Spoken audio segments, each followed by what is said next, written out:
Go! Oh! Ako di ay si Christian Soy Bagyo, bisdak ni Dako. Oh!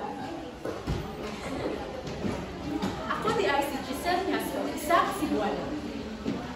Oh!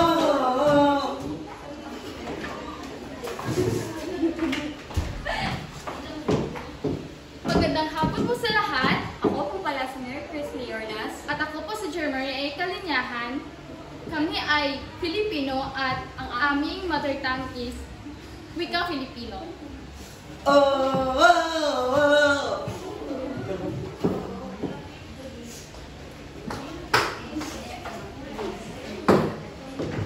Maayong hapon sa tanan. Ako si Marvin, isa higit ka Ilongga.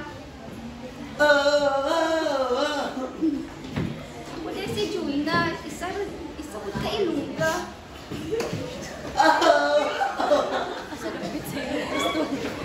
Hello everyone, my nationality is Filipino, but my mother tongue is English.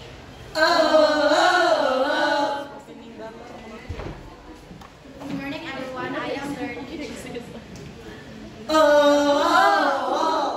Kami ang Group 1.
Yes po, may picture po kami sa bahay.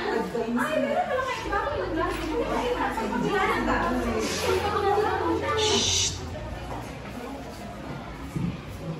Hindi ka makakaintindi ng Tagalog? You don't understand Tagalog? I only understand. Okay, so please introduce your name. Hi everyone, my name is Mary Clara.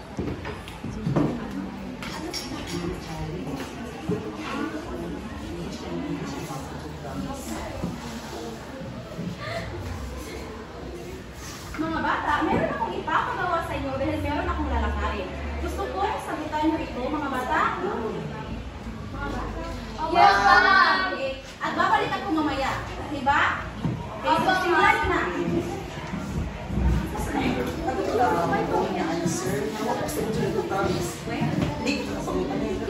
So, ganun na yung ginahihit. Sana, isang pagkaintindihan. Yung pinasasip. Wala, magkakatamu. Magkakaayon ako. Ano, gusto ko hindi yung sa ganun. Ang ngay nga buhaton. Oh my God. You guys are so weird. Ang sa panik, banhaa kayo ng mga kasmita. Ay, wag lang ko kasabot o kasabot na namin ay kumis bahay. Nalibupod ko. May asa na si Mama. Bawa asa si Ma'am. Ito, labot ko na lang. Banhaa ka dyan. Promise, kasabot. Ha? Anong sinasabi niyo? Hindi ko na sila naintindihan. Hindi ko na sila naintindihan eh. Banhaa ka dyan, ha? Aray! Kunagat na naman ako ng langgam. Ay, Day! Ang daming langgam, Day! Basta ilanggam ko eh. Namahak ilanggam. Wala namahak ko nangagap. Uy! Hala! Ang pisaw yan! Hindi, ang pispis na naman pangagat! Ang sakit, Day! Kinakagat ako ng langgam! Langgam? Wala ba ng langgam? Hindi naman lumaak! Uy, hawak langgam sa Tagalog. Uy! Ikaw! Ang ilang langgam. Kinuha ako niya ako. Ay, malupad. Kuya! Sabi nga, Daddy! Ano kayo natatawa? Ano natatawa doon? Oh my God! What's happening? You guys are so noisy! I don't even understand a thing! May alam din kita sa classmate kay Glisira! Hindi ka kayo doon sa nag-ganito! Hindi mga bata! sa iba't ibang wika. At dahil dyan, meron akong ipapagawa. Ikaw sa Silio at Maria, magtulungan kayo sa higilay nun. Ikaw naman, Hasco at Fuebago, mag-usap kayo sa Cebuano. At ikaw, Yornas at Kalinyahan, magtulungan kayo sa Tagalog. At ikaw, Sehas, you will work with me in English.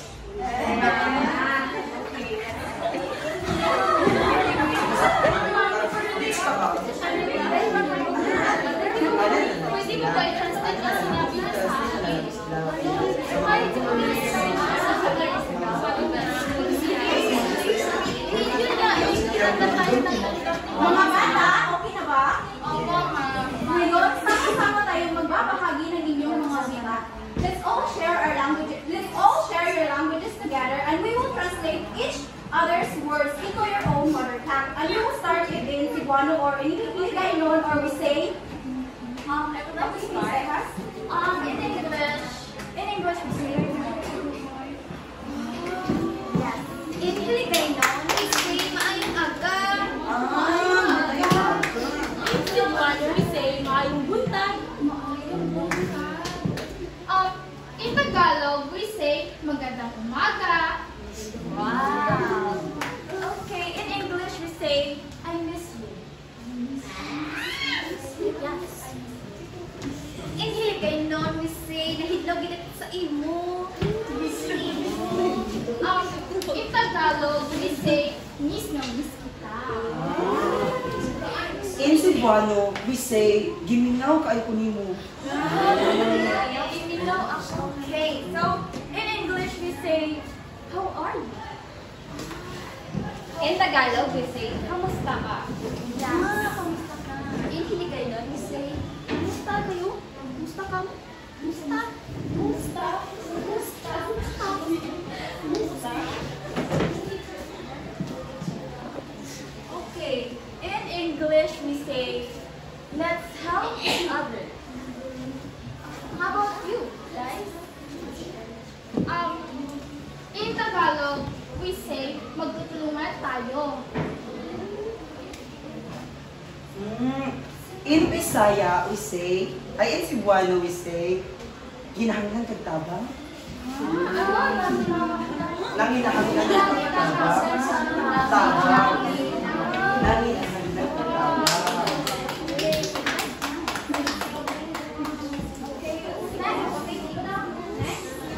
Okay. In English, we say, I really. In Hiligaynon, we say, mas guwapa po sa inyo niya. In Cebuano, we say, ako ba na ginagapahan na rin? In Tagalog, we say, ang ganda ni Binibini Sheena. Okay, mga bata, nakakatuwa makita kung gaano kayo kagaling sa inyong mga iba't ibang lingwahe at kung paano kayo ito may bahagi sa inyong mga kamag-anak. At dahil dyan, keep practicing and always value your mother tongue. Kaya sa panahon karon, daghan pa kayo ang nagkasa-iya-iyang mga lingwahe. Ang importante, hindi natin kalimtan ang atong mga lingwahe. And atong respetuhon ang mga lingwahe na gigamit sa atong mga kapwa-tao. Okay ba, mga bata? Oo, ma'am. But before that, before we will end our class, we will have first our icebreaker. Are you ready? Ma'am, excited. Na-daw learning si our principal. Okay, so I would like to say thank you. Now I feel more confident and appreciate learning everyone's languages. Marami akong natutunan sa leksyon sa araw nito. thank you. So we start our icebreaker. Yes, ma'am!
organization in our skill. So initially, a diverse classroom having a different mother tongue language.